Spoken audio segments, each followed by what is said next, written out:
벌써 바깥 공기가 확연히 달라지고 있네요. 이제 여름도 어느덧 꽁무니를 빼는 것 같고 이제 선뜻 가을의 문턱에 우리가 들어선 것 같습니다. 가을은 결실의 계절입니다.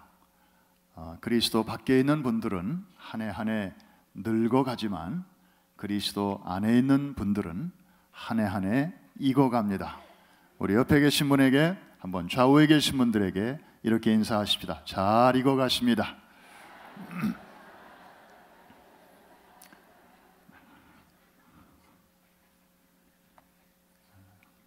오늘은 감동신앙 네 번째 시간으로 바울과 실라의 스토리를 함께 나눕니다. 우리가 신앙생활 하면서 가끔 부딪히게 되는 그 고민 중에 하나는 주님을 보고 살아가는데 가끔 혼란스러울 때가 있습니다. 자신에 대해서도 실망하게 되고 너무나 답답한 상황을 만나게 되고, 왜 이런 일이 나에게 일어나는 것일까? 주님의 뜻을 헤아리기 어려운 때가 종종 있습니다. 우리가 그릇된 길로 갈 때 때때로 혼도 나고 야단도 맞고 시행착오도 경험하게 되죠.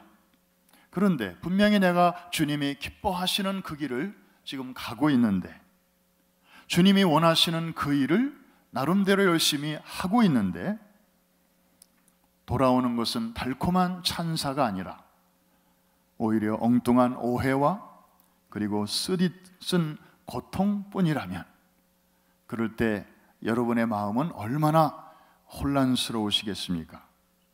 이럴 때 우리가 어떻게 이런 상황을 해석하고 그리고 어떻게 처신해야 할 것인가? 이런 질문들에 대해서 오늘 이 스토리가, 또 오늘 말씀이 여러분에게 주시는 하나님의 응답이 될 수 있기를 주의 이름으로 축원합니다. 때는 바야흐로 2차 전도 여행 때입니다. 지금의 그리스 땅인 빌립보 지역으로 바울과 실라가 이제 선교 여행을 하고 있었습니다.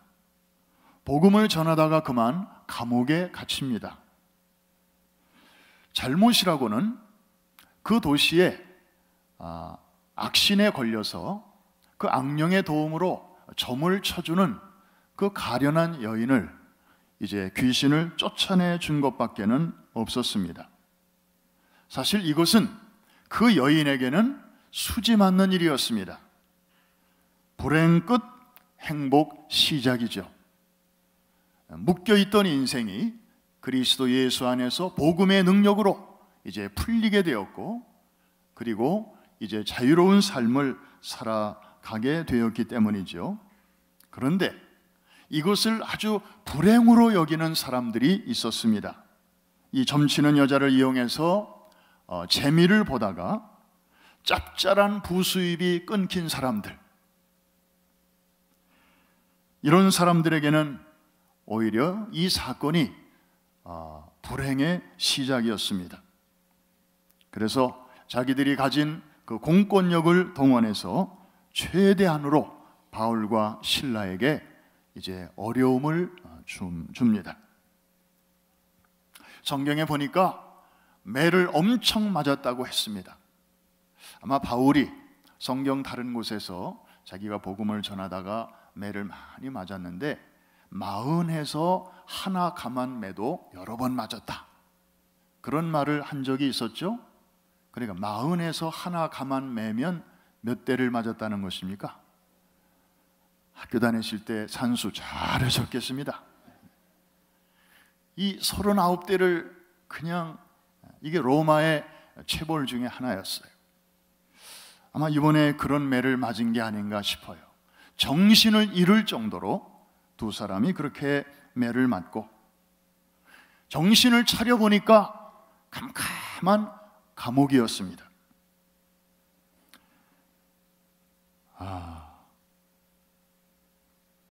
않지만 온몸이 멍투성이었던 것이 분명했습니다. 높은 곳에 달려있는 창문 틈새로 달빛이 들어오는 것을 보니 바깥은 분명 밤이었고요. 발을 움직여 보니까 묵직한 착고가 두 발목을 단단히 옥죄고 있었습니다. 아무런 소리도 들리지 않았고 아무것도 보이지 않았습니다. 캘리포니아 주에 미국 교회 중에 Church on the Way라는 유명한 잘 알려진 교회가 있습니다. 그 교회를 담임하고 있는 잭 헤이포드 목사님이 어느 날 예배 세미나를 진행하면서 이 바울과 실라가 이 찬송으로 빌립보 감옥의 문을 열었던 그 이야기를 하신 적이 있습니다. 그 이야기를 아주 재미있게 풀어나갔는데 그 이야기를 달라스에서 목회하시는 최병락 목사님이 쓰신 다시 일어남이라는 책 속에서 소개하고 있는데 그 이야기를 오늘 설교 시간에 제가 소개하려고 합니다. 잘 이해가 되셨죠? 네. 출전을 밝혀야 되니까.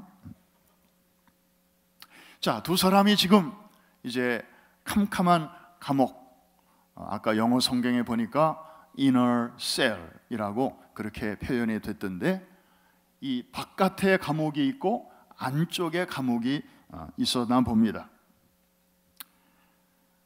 경범죄들은 바깥의 감옥에 수감이 되고 그리고 아주 중범죄들은 이 안쪽에 있는 감옥, 아주 깊은 감옥에 그렇게 수감이 되었습니다. 두 분 중에 바울이 먼저 정신을 차린 것 같습니다. 갑자기 궁금해졌습니다. 내 친구 실라는 어떻게 됐을까? 살았을까? 죽었을까? 나는 이렇게 지금 깨어났는데 실라는 어떻게 된 것일까? 사방이 캄캄하고 지금 주변이 아무것도 안 보이니까 궁금했겠죠. 말라 비틀어진 입술에 침을 겨우 바르고 이제 조용히 불러봅니다. Hey, 실라, where are you?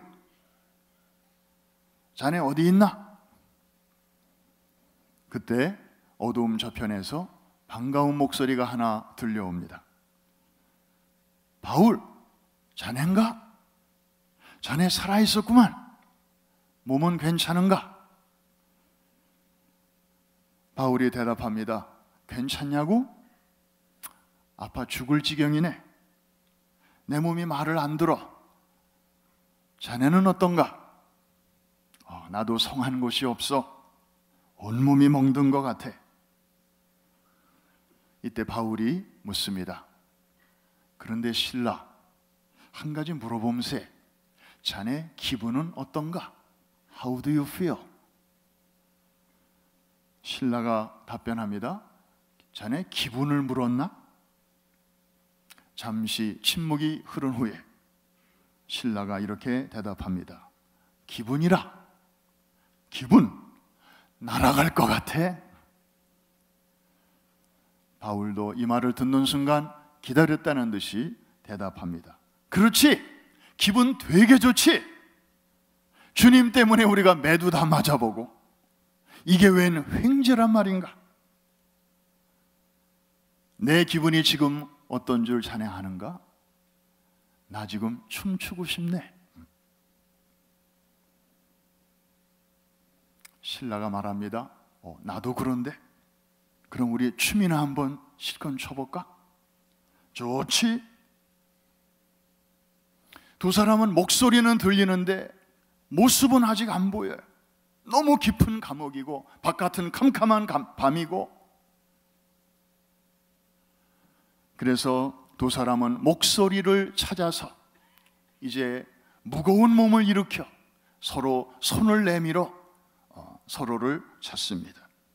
몇 번을 허공을 휘젓다가 마침내 서로의 손을 만나게 되고 그리고 캄캄한 감옥의 어둠 한복판에 서게 됩니다. 그때 바울이 흥을 돋굽니다. 자네 춤출 준비 됐나? 오케이.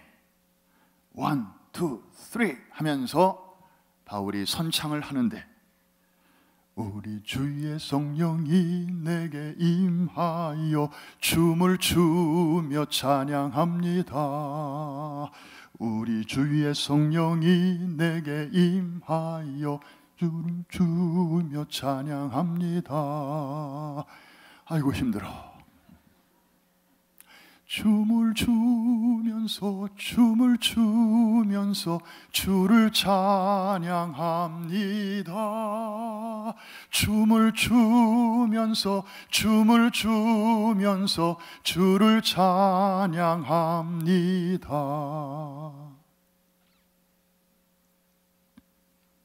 아무것도 보이지 않는 칠흑 같은 어둠 속에서 두 사람은 춤을 추며 찬양합니다. 이 찬송이요, 감옥을 휘둘다가 천장 높은 곳으로 갑니다. 그리고 거기 삐끔이 열려있는 창문 틈으로 이제 바깥으로 나갑니다.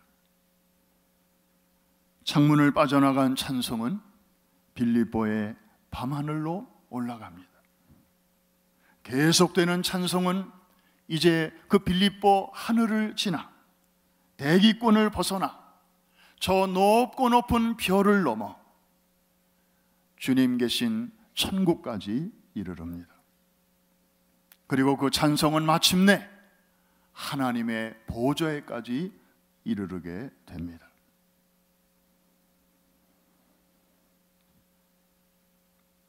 그 순간 하나님은 보좌에서 걱정스럽게 바울과 실라를 내려다보고 계셨습니다. 그리고 저들이 찬양을 시작하실 때 조용히 눈을 감으시고 얼굴에 한가득 미소를 머금으신 채 그 찬송을 듣고 계셨습니다. 그리고 하나님의 그 발이 그 찬송에 맞춰서 스텝을 밟고 계셨습니다.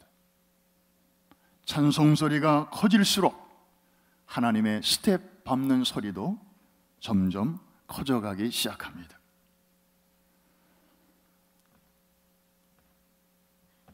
들리시나요?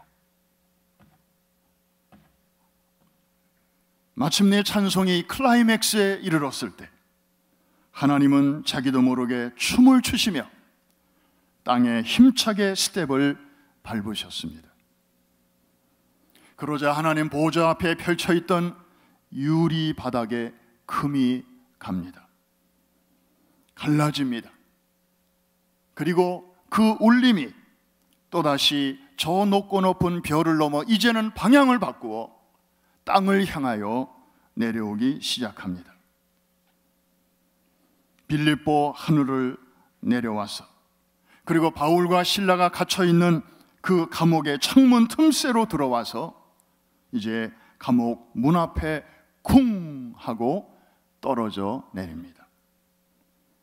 감옥에 큰 지진이 일어난 것입니다.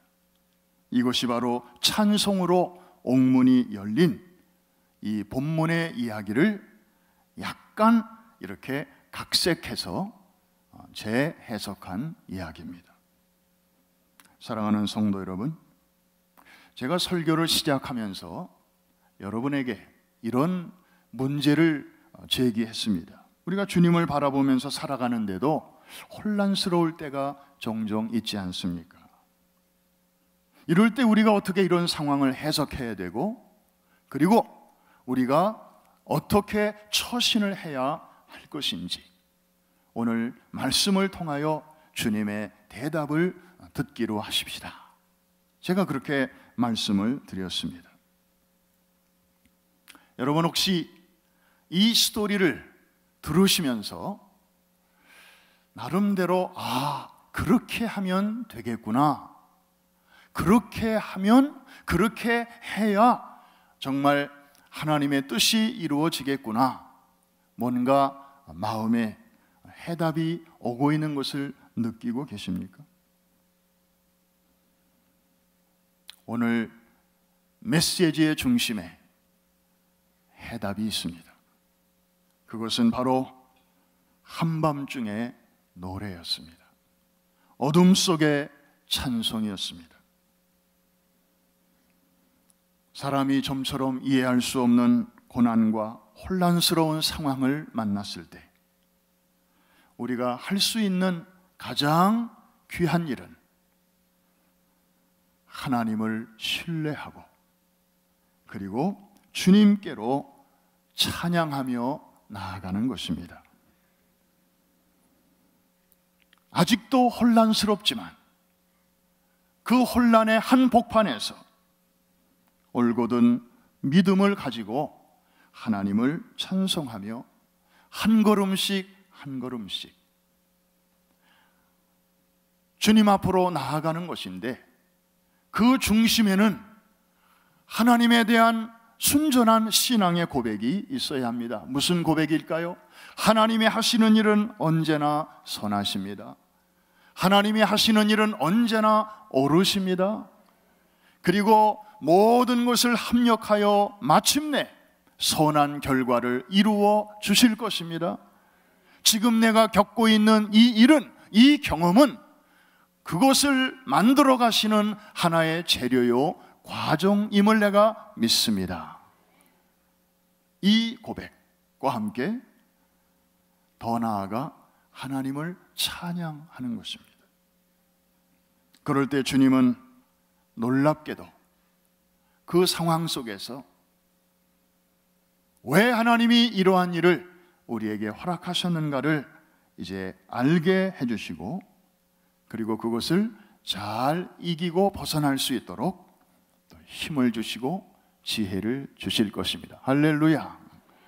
그런데 저를 포함해서 우리 크리스찬들은 좀 하나님의 지혜에 비하면 너무 턱없이 부족하기 때문에 하나님이 하시는 일을 실시간으로 다 이해를 못해요. 아주 정말 성령으로 충만한 사람은 하나님의 마음을 센시티브하게 바로바로 이해하고 매 순간 그렇게 조심 하나님과 동행을 하지만, 그냥 보통 크리스찬들은 그때는 몰라요. 좀 시간이 지난 다음에 뒤를 이렇게 돌아보면, 하나님이 그래서 그때 나를 그런 길로 인도해 주셨구나, 그때 나에게 그걸 깨닫게 하시려고 그런 일을 허락하셨구나. 여러분, 가끔 빛바랜 일기장을 옛날 청년 시절에 혹은 아주 오래전에 쓴 어떤 신앙의 일기를 혹시 보신 적이 있나요?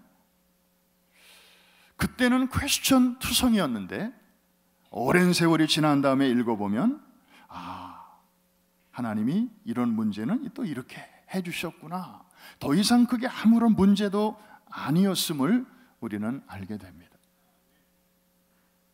왜? 그 당시에는 우리의 지혜로는 하나님이 지금 하시는 일도 모르는데 어떻게 앞으로 하실 일까지 우리가 알겠습니까? 그러나 그런 상황 속에서도 정말 하나님을 끝까지 신뢰하고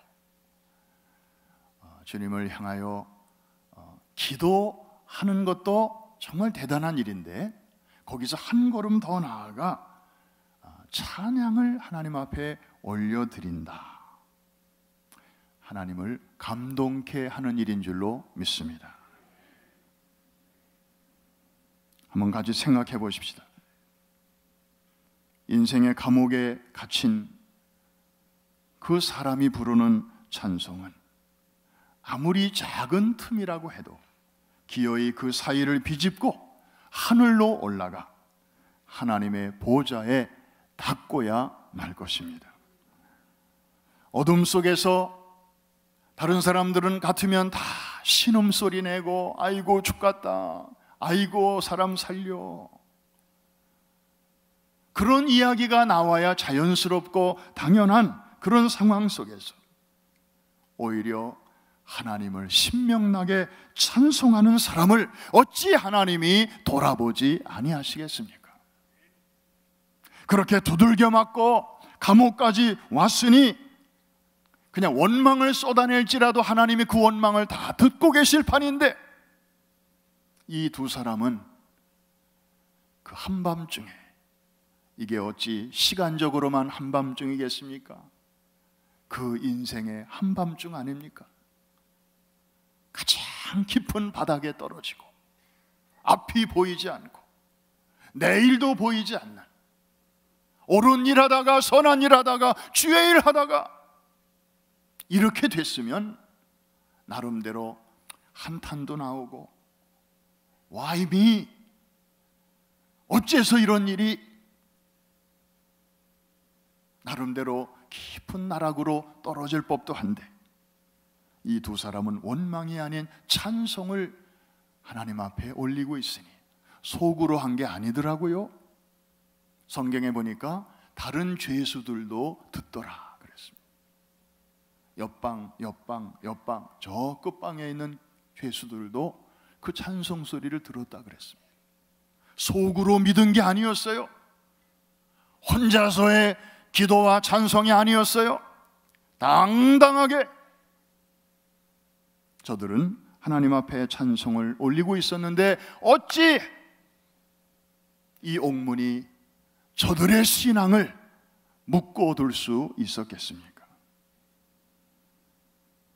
하나님이 감동받으셨습니다. 그리고 그 마음이 이제는 하늘에서 땅으로 연결이 된 것입니다. 이것이 지진으로 일어난 것뿐입니다. 여러분, 신약 성경을 보면 이와 비슷한 일이 이보다 앞서서 한 번 더 있었습니다. 언제요?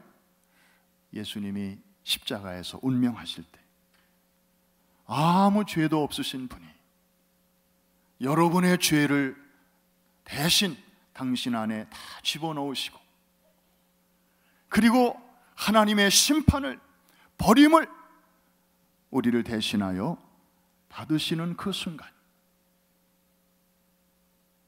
하나님은 아들에게서 고개를 돌려버리셨습니다. 오죽하면 예수님이 나의 하나님, 나의 하나님, 한 번도 그렇게 부르신 적이 없죠? 다 늘 아버지라고 부르셨죠. 아바, 아버지. 너희는 기도할 때에도 하늘에 계신 우리 하나님 이렇게 기도하라고 가르치지 않고, 한번 따라 하십시다. 하늘에 계신 우리 아버지요.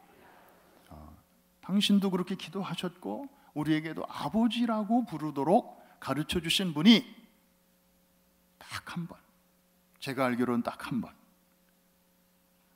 엘리 엘리 라마 사박다니, My God, my God, 파더가 아니었습니다. 왜? 저와 여러분의 죄 때문에, 하나님께 버림받은 자식이기 때문에 차마 하나님을 아버지라고도 부르지 못하고 사무적인 이름으로 지금 부르고 계신 것입니다.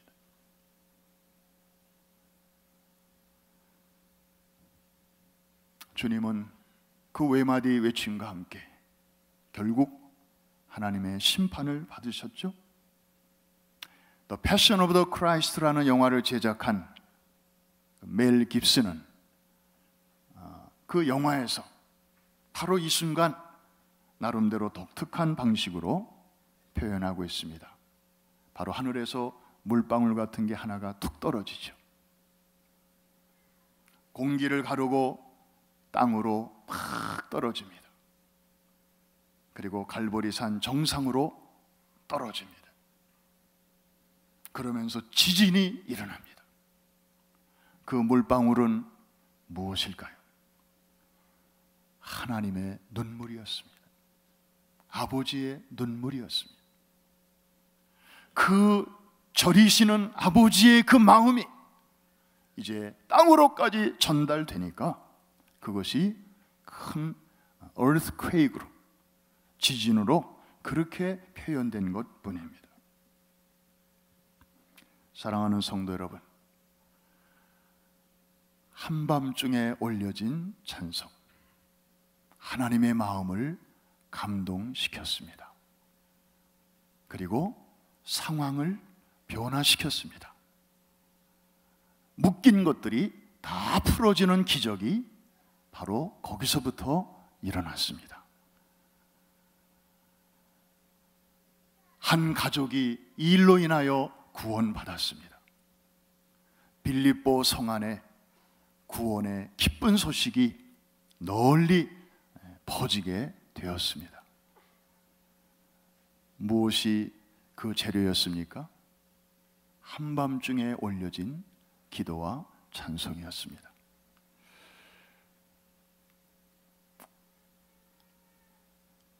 이제 우리와 동시대 인물로서, 한 사람의 크리스찬으로서 평범하게 교회 생활 열심히 잘 하다가 뜻하지 않은 인생의 밤을 만난 한 자매의 이야기를 마지막으로 여러분에게 소개합니다.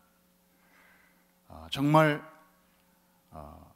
대학생으로서 멋진 꿈을 가지고 미래를 준비하던 이 여학생에게 닥친 이 불행, 그러나 그것을 어떻게 믿음으로 잘 극복을 했는지, 그리고 그 한밤중에 올려진 찬송이 어떤 변화를 가져왔는지 우리 한번 같이 보고 기도하는 시간을 갖겠습니다.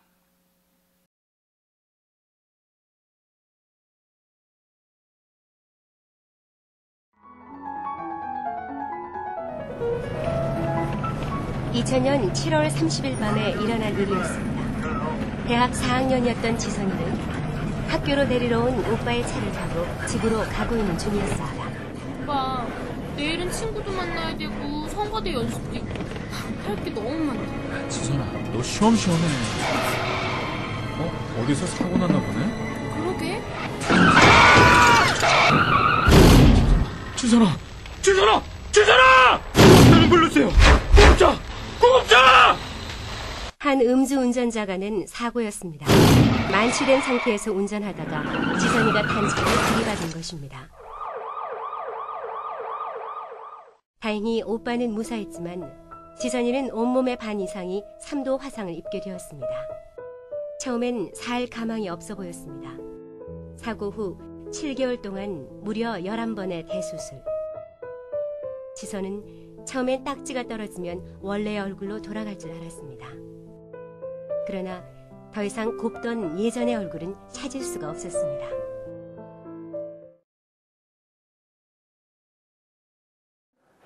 이만큼 다쳤는지는 알기까지 한 반년이 걸렸어요, 진짜로. 그리고 화상이 얼마나 무서운 건지 알기까지도 뭐 엄청난 시간이 걸려야 알 수 있었는데, 공목 보다가 딱 봤는데 그 뒤에 화면이 이렇게 어두운 색이었던 거예요, 그 종이가.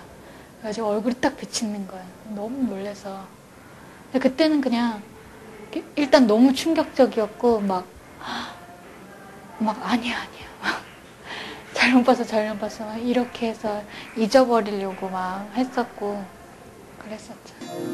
엄마, 괴물 같아. 괴물인가 봐. 저 이렇게 어떻게 살아요? 어떻게 사냐고요?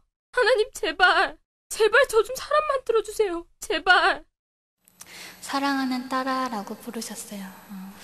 너를 세상 가운데 반드시 세우리라 라는 약속과 희망, 병들고 약한 자들에게 희망의 메시지가 되게 하리라는 그런 약속의 말씀을 주셨어요. 소망이 생기고 마음에 믿음이 생기기 시작했어요.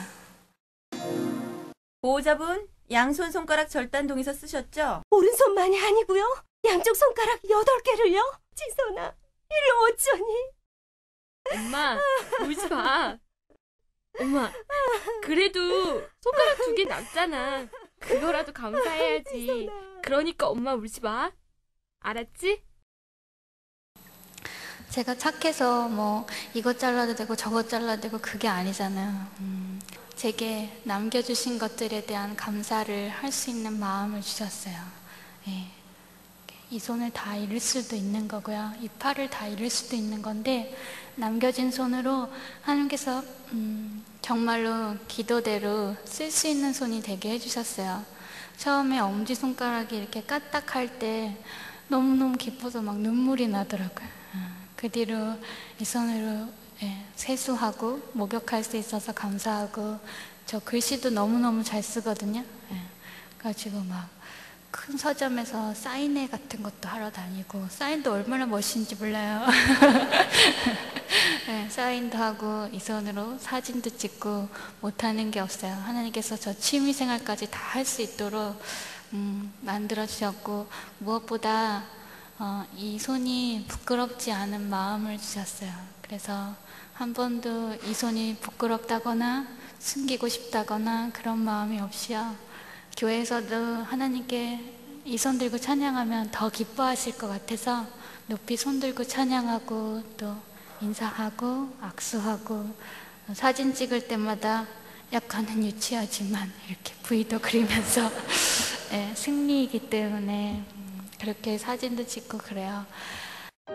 또 힘든 날들이 또 있겠지만 지금도 여전히 또 이렇게, 그럼에도 불구하고 진짜로 그것까지 다 하나님께서 해결해 주실 거고, 만족시켜 주실 거고, 또 하나님의 뜻을 이루실 거를 믿기 때문에 오늘 하루 진짜로 살아있어서 참 감사한 것 같아요.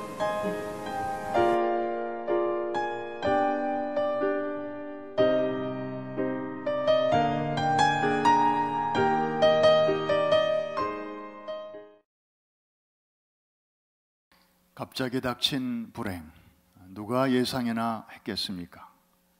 인생의 한밤중에 저 자매는 믿음의 찬송을 저렇게 하나님께 올려드렸습니다.